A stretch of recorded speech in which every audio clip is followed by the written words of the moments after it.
Hello and welcome to my channel where we live, love, learn and laugh. Karibuni sana. Oh my goodness guys, today is a Sunday. It is March 12th, I believe, and it's exactly 1:55 p.m. Oh my god, this is the first day after moving our clocks forward. And guy,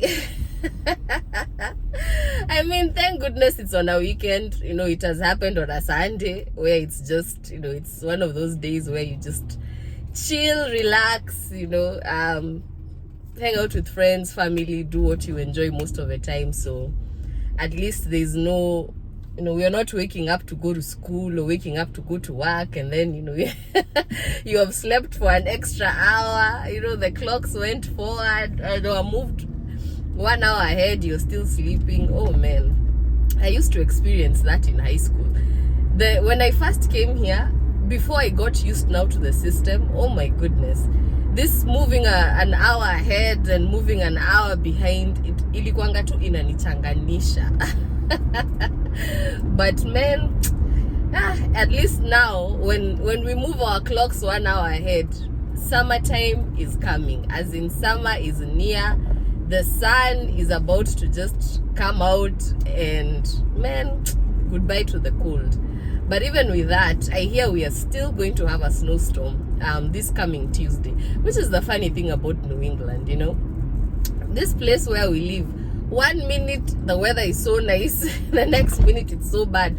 Like the other day, I wanted to take you guys on a small tour, or rather on a short tour around Law. I wanted to show you guys just some of the historical artifacts that we have about the city of Law.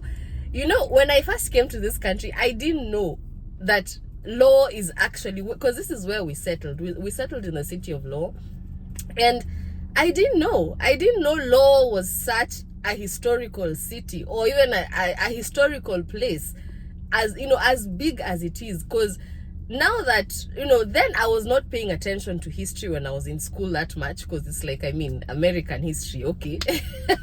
I was just doing history so I can pass, get the grades and be able to graduate. But I was not really paying attention to what we were being taught in school. And now that I'm older, I'm coming to realize Law is actually a very historical town. Like the city of Law back in the days, in like the mid and late 1700s and early 1800s, I think up until the was it not even 1900s, I think up until mid 1800s, Law was the place to be. As in, this place used to be a tourist attraction. People used to come to the city of Law, like the way we travel to China to look at the wall of China and take pictures, the way we even travel to like states like California, to San Francisco, where we have the Red Bridge. People go to see all this is it historical or monumental sites. Law used to be like that. People used to travel to come to the city of Law just to witness the textile mills, because it was known as the line of mills. Like you could just stand somewhere and watch a whole line of just textile industries, because Law used to be a very industrial city, and it used to have a lot of companies, mill companies, because they used to produce cotton and also I believe, is it wool, for making clothes, making suits, things like that. As in, wow, imagine Law was, as in, tulikuwa that much kwa map. And not just that, even the Me Too movement of them days, nowadays tunasemanga, oh, Me Too movement, women want all these rights, blah blah blah. But imagine back in the days, yeah, but oh my god, somebody was crossing the road. Back in the days, they used to have girls, or rather women or young ladies, who were known as the mill girls. And the mill girls used to work in the textile industries here in Law and also in Lawrence. And these ladies decided to start pretty much a movement you know, a woman's or a women's movement to fight for the right of women. Because, you know, back in those days, women were not allowed to vote. You know, we were allowed to be seen, but we were not allowed to talk, you know. And so yeah, they decided to come together, and they formed a movement, and they started fighting for the rights of women.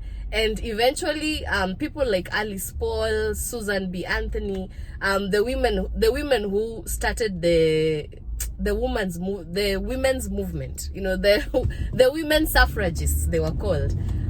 You know, eventually now it became now a national thing, and women fought for their rights, and today we can vote, you know. So I mean, all those things started from here. Even that, the canal, we have the canal in Law, and it was one of the biggest canals ever built in the world. I'm not even sure if it's the largest. It might be the largest, but I know it's among one of the largest canals to ever be built.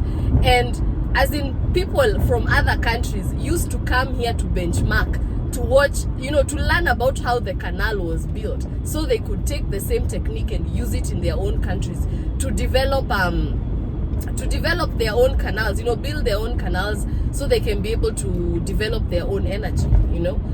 And oh my God, as in, wow, Law is a very, very historical place. But anyway, guys, that was what I wanted to take you guys on just a small tour, and show you some of the, you know, some of the historical, you know, documentations about this city, and also show you some of the places. Like, I learned so much about the city of Law just from walking around, and, you know, reading all this information that they have put up about the city. So that was what I wanted to do yesterday, but man, hey, the weather was not that accommodating. I thought yesterday was going to be as bright and as sunny as today, but no, it was cloudy, it was chilly, so man, I was not able to go and do that. So yeah, I'll just hold off on that, and one of these days, at least now that I'm free, especially this coming week, I'm free this week, so at least one of these days, when it's going to be nice, I'll take you guys on the tour and show you a little bit of what I'm telling you about, so you can get to learn about my city, you know. Man, if only this city or this town, you know, the vision that they had back in the 1800s and the late 1700s, if we can just come back to life, man, wow. Imagine the city of Law being one of the leading cities, you know, people coming here to, you know, taking it back to what it used to be, a tourist attraction. But anyway, guys, yeah, so today actually I don't even have much to say. I just wanted to come on and just say hi to you guys, talk to you a little bit, you know, give you my shenanigans. Right now, actually, I'm currently on my way to the gym, and yeah, I don't know, this morning I woke up, my plan was to go to the gym earlier as always, but I think I've just settled on whatever time I make it there. Because I woke up and then I started doing I did one of my assignments, and then I started going over the others, because I still have like 3-4 assignments that are due tonight at midnight, which I have not completed yet. So I was working on that, and then I was also doing a little bit of I was emptying the box that I carried with me when I was leaving work. And oh my God, guys, I felt so bad on Friday, but I wasn't able to give you guys a full video. I thought I was going to be able to take a video of you know, the entire place like one last time, and I also thought I was going to be able to show you what didn't I show you? I know I showed you the break room, but I didn't show you guys the conference rooms. We have 2 conference rooms, one in the front and one in the back. I wanted to show you guys how that looks like, but at least I got to show you a little bit of the vice president's office. Well, yeah, you know, which is I'm not sure if I'm allowed to do that, but oh well. You know, her office used to be just right behind me, like where my cubicle was or my desk was, her office was right behind me. So But anyway, guys, yeah, the only thing I felt bad about, but then I was shocked. I was shocked that some of my co-workers actually felt bad that I was leaving. I didn't, to me, when I made this decision and I decided to to move on, I did it because I looked at my situation and I saw there was no point for me to continue staying there, because I was not really making anything. I was not making any commission. I was just basically there for the hourly pay, and the hourly pay is peanuts. It doesn't take care of my needs, my financial needs. And then on top of that, the stress at work was becoming too much for me, because the situation that I was in, I blame the director. The director is the one I blame for everything, by the way, because he's the one who put us in that situation, to a point where most of the people, some of them were actually very, very good and dedicated workers. They surrendered their positions and left the job because he began oppressing us in a diabolical kind of way. How do you favor others over others? How do you give others the opportunity to prosper and then expect the rest of us to just continue cleaning up their mess? Because those ones who are being given the opportunity to get a hold of the clients who were making the requests, as soon as today, last night, as in recently, they were not very good when it came to adjusting the system. They were not putting in notes, they were not dispositioning right. So the rest of us who did not have the opportunity to reach out to those clients, set those appointments and get our commission, we were now the ones who were left doing the cleanup job for them. Making sure we were adjusting the system, we were putting in the notes, we were dispositioning right. Now that became our job. But then when we failed to meet our goals, the goals which they used to set for us, like performance goals, then they will, management, being the director, will turn around and blame it on us, and make it seem like it's our fault. We are the ones who are not doing our job. We are just showing up to work for the hourly pay. He was trying to paint this picture that just was not a real picture. It was not true. He was trying to make it seem as though we were not delivering. We were not doing our job, and we were. It is the ones who he had chosen to favor that were not doing everything that they were supposed to do, because they were so hungry, just going for the new requests and rushing to to be the ones to set the appointment and make the commission, that they were not cleaning up their own mess. And then at the when shit blows up, when things are not working and everything is just everywhere, because everything is computerized. So sometimes if you do not follow the system, you end up compromising it. And so sometimes it can reach a point either the system will crash or it will just start resetting itself and deleting even things.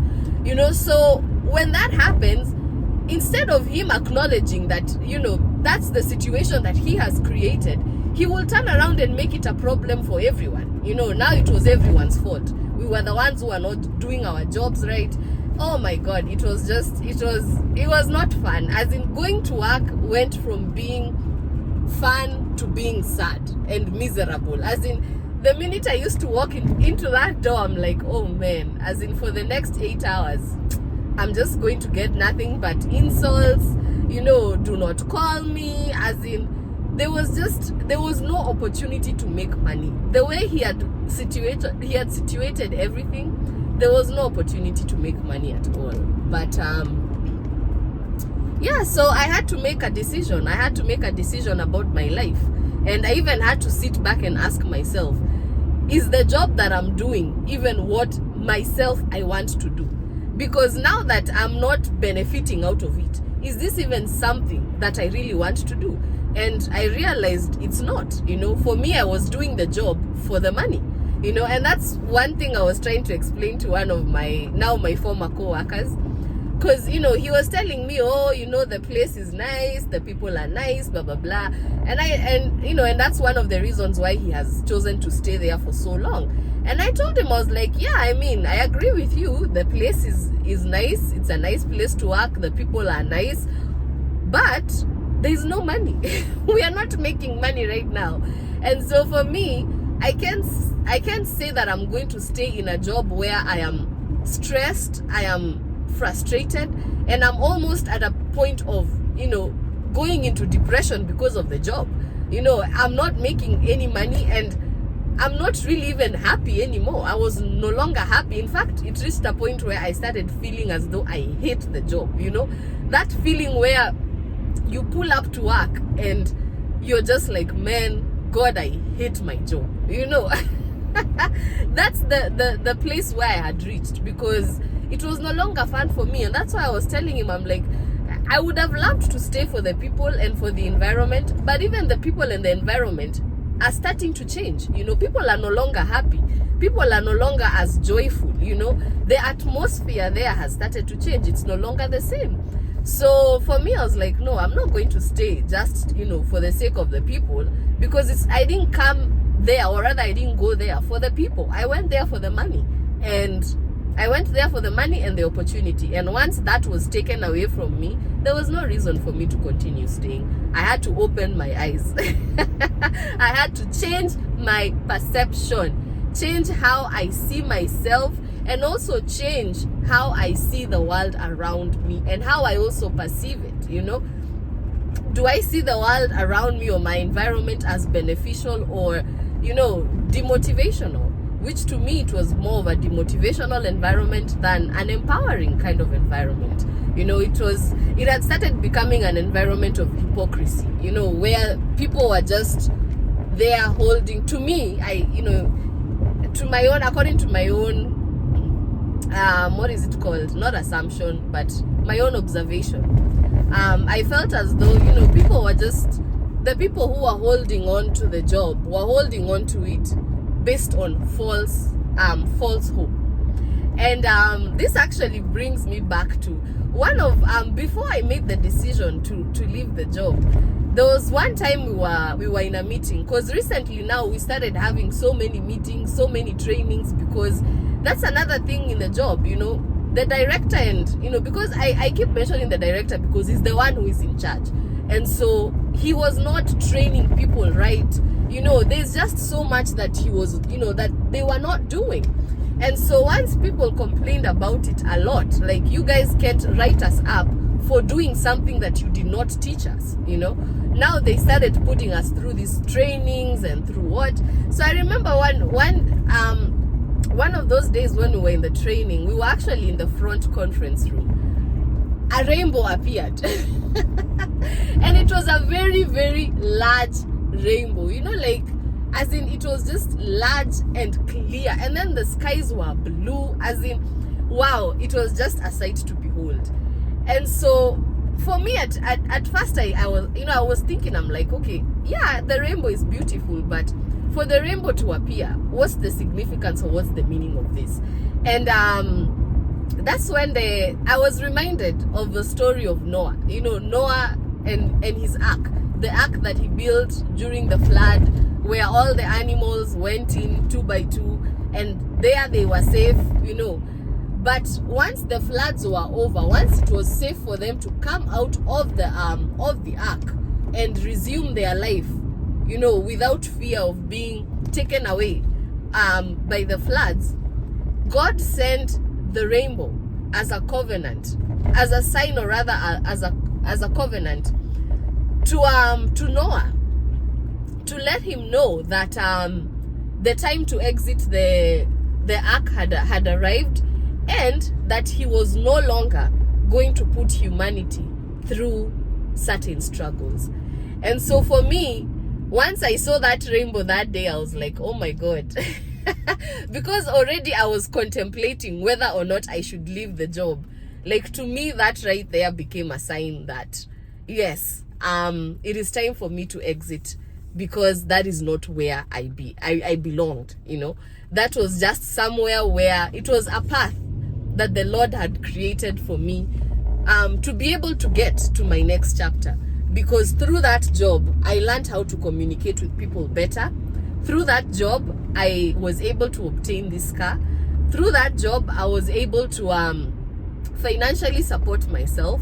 So I think, I really enjoyed my time there. But it was time for me to exit. And the day that rainbow appeared to me, that was when I began, I realized, or rather began making the decision to exit and move on to my next chapter. So yeah, and funny enough, oh my God, though I was, I actually felt bad when I was leaving, because to be honest, I didn't tell my co-workers I was leaving. I really did not tell anyone besides management. When I came back from my vacation, the last vacation that I recently took, I did give my resignation letter, but after that, I didn't tell anyone else I was leaving. I just kind of kept quiet about it, and I continued going to work, waiting for my last day, because honestly, I really did not think anyone was going to, to feel bad or even be, to be honest, I didn't expect anyone to really care that I was leaving. That's why I did not bother to share or tell anyone that I was leaving until Wednesday. On Wednesday was when I started telling people that, I'm leaving. Friday is my last day. And oh my God, I was surprised. I was surprised to see that some of my co-workers actually felt really, really bad. They felt bad that I was leaving. I'm like, oh my God, now I feel bad that I didn't tell them ahead of time, because I was not looking for a Madonna type of moment, don't cry for me, Argentina. Don't cry for me, new bro. Like, to me, I just thought it was very normal. I thought, I'm just one more person who is leaving the job. Because actually the exit began about 2 months ago, where people started leaving one by one. And yeah, so to me, I just thought, I'm just another person who's leaving. Like, what's the big deal? But wow, I was surprised to see that there were actually some people who felt bad that I was leaving. Like, wow, I really did impact some people positively. So that's good. That's something positive that I have taken with me.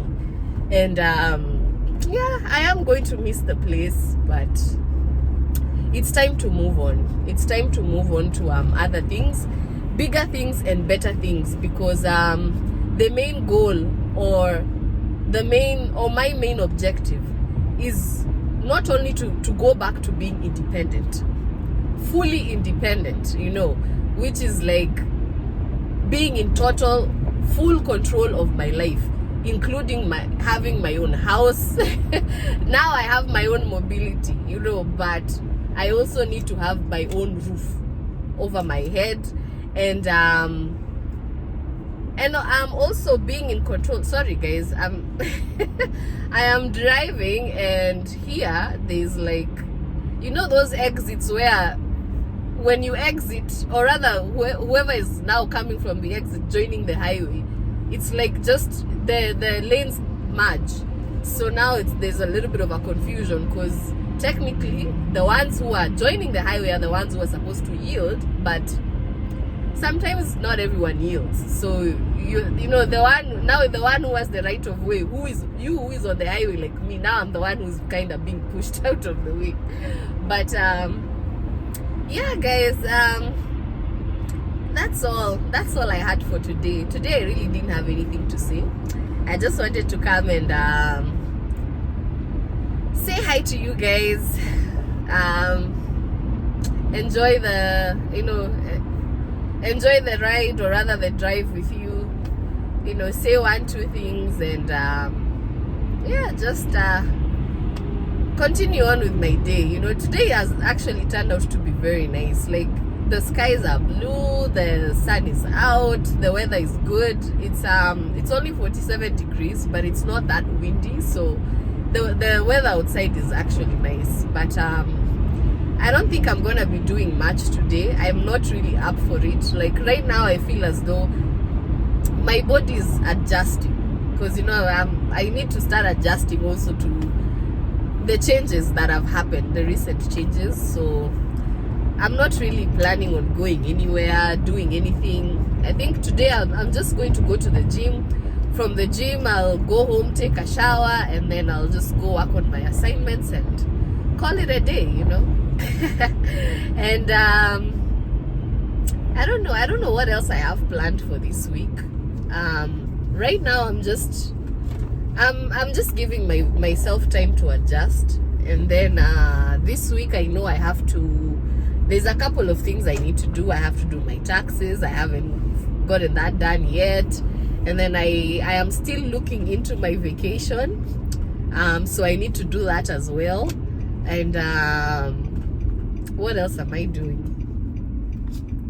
Yeah, and just a couple of other things. So I think I'll catch up with you guys then when you know, when something else comes up. But at least I have this coming week off, so I'm not really planning on stressing myself much, other than just doing things that are necessary for me to do right now, and then just taking it easy while I